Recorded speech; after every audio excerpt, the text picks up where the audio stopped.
Nakalugmok ang Gilas Pilipinas sa 0-2 record sa Group A ng FIBA World Cup matapos lumasap ng dalawang sunod na kabiguan. Unang yumuko ang Pinoy Cagers sa Dominican Republic sa iskor na 81-87 noong Biyernes sa harap ng record gate attendance na 38,115 fans sa Philippine Arena.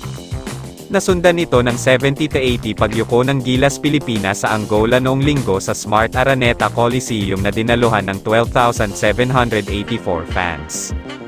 Ngunit hindi nasisindak si Jordan Clarkson sa kabila ng dalawang sunod na pagyuko. At desidido itong bigyan ng panalo ang Gilas sa harap ng Pinoy fans na todo suporta sa tuwing may laban ang kanilang tropa. "We just gonna keep fighting, they're here to support us every night, every day, so we gonna keep fighting for y'all and we gonna keep playing and compete," wika ni Clarkson. Hindi magiging madali ang susunod na laban ng Gilas dahil daraan ito sa kamay ng world number 10 Italy na desidido rin na makaresback matapos matalo sa Dominican Republic sa kanilang huling laro.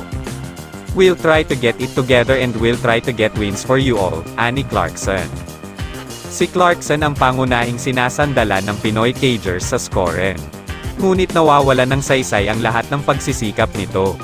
Gayunpaman, ayaw na ni Clarkson na isipin pa ito. Kailangang makapag-move on agad at pagtuunan ng pansin ang kanilang susunod na laban. Kailangan ng Gilas na manalo sa Italy ng mahigit 14 na puntos ang lamang at umasa na matalo ang Angola sa Dominican Republic sa kanilang laban.